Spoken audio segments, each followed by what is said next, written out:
ကျင်းနေပြီးတော့အပီးကြိုက်သွားတယ်ဟုတ်လားမနေ့မရညနေပေါ့ကျွန်တော်မနေ့ကစိုက်လေးပြန်သွားမယ်ဒီလေးရဲ့ချစ်မဒီတုံညာနဲ့ပေါင်းနေတဲ့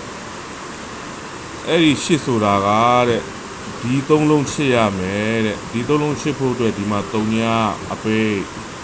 ဆိုတော့အဲ့ရှစ်ရဲ့ပါဝါရမယ်ဆိုတစ်ထိတ်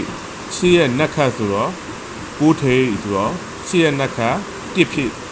တစ်ရိုက်သွားတယ်နော်နက်ခတ်ရိုက်သွားတယ်ဒီမှာ90တကွက်ထဲနဲ့ထွက်သွားတယ်ဟုတ်ပြီနောက်တစ်ပြင်တုံညာရဲ့2ရဲ့5ရဲ့ဒီတုံညာနဲ့5ခုံပေါင်းခြင်းကြောင့်နဲ့ဒီသုံးလုံးခုံပေါင်းရမယ်ခုံဖြစ်ရမယ်ဆိုတော့ကိုနှစ်တစ်ရှိတယ်ခုံဖြစ်ဖို့6အပေအဲခုံပါဝါဒီခုံပါဝါနှစ်ကားတဲ့ဒီနှလုံးပေါင်းနှစ်ဖြစ်ရမယ်တဲ့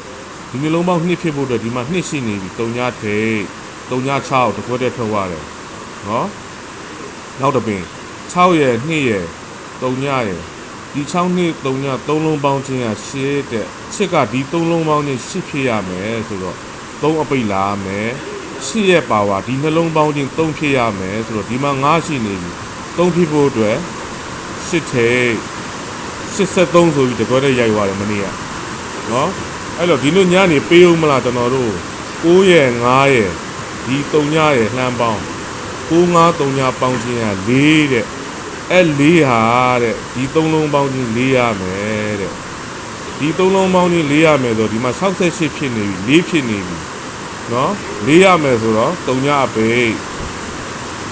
နော်3ညအပိတ်ဆိုတော့6ရှိ4ဆိုတော့4ရဲ့ပါဝါ9ဒီနှလုံးပေါင်းချင်း9ရမယ်တဲ့9ကဒီနှလုံးပေါင်းချင်း9ရမယ်ဆိုတော့ဒီမှာ6ရှိနေပြီဆိုတော့ဘာထိတ်လဲ3ထိတ်9ပါပြီနော်ဒါမှမဟုတ်4ရဲ့နှစ်ခတ်4ပါဝါ9မယ်ဆိုရင်3ထိတ်4ရဲ့နှစ်ခတ်2မယ်ဆိုရင်ဒီမှာ6ရှိနေတဲ့အတွက်ကြောင့်2ဖြစ်အောင်ဘာဝင်ပေးရမလဲ6ဝင်ပေးရမယ်နော်ဟုတ်လားနော်4ရဲ့နှစ်ခတ်2ဆိုတော့နှလုံး2ဖြစ်ဖို့6ထိတ်နော်အပိတ်က3ညအပိတ်ဟုတ်လားကျွန်တော်ကတော့30ကိုကြိုက်တယ်ဗျာနော်30 60ကိုရမ်းပေါ့ဟုတ်လားသူတင်ကြလေးကအဲ့လိုပြထားတာနော်ဆိုတော့ပြီးတော့ဒီမှာရှိသေးတယ်ဒါလေးတွေထည့်ရမယ်နော်30ကတော့ main ပဲ64 95 80 85နော်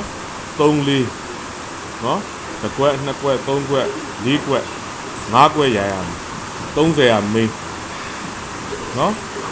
ပရိကလည်းရှိတယ်နော်ပရိက3ပရိရှိတယ်နော်မနေ့ကလေကြာ